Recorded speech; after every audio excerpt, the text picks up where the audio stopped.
ॐ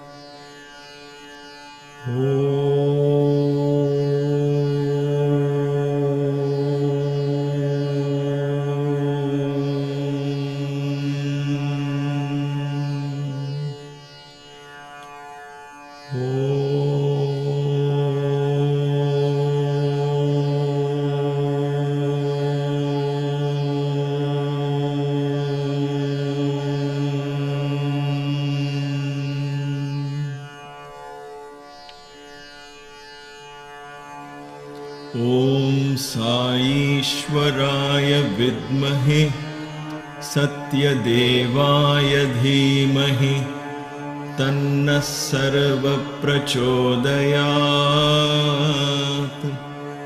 ॐ साईश्वराय विद्महे सत्यदेवाय धीमहि तन्नः सर्वप्रचोदयात्। ॐ साईश्वराय विद्महे सत्यदेवाय धीमहि तन्नः सर्वप्रचोदयात्। या देवी सर्वभूतेषु लक्ष्मीरूपेण संस्थिता नमस्तस्यै नमस्तस्यै नमस्तस्यै नमो नमः। या देवी सर्वभूतेषु लक्ष्मीरूपेण संस्थिता नमस्तस्यै नमस्तस्यै नमस्तस्यै नमो नमः। या देवी सर्वभूतेषु लक्ष्मीरूपेण संस्थिता नमस्तस्यै नमस्तस्यै नमस्तस्यै नमो नमः।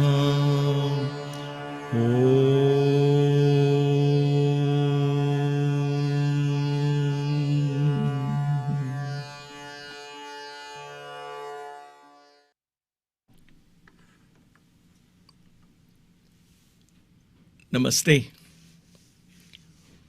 Welcome to Kaivalya Yoga Gurukulam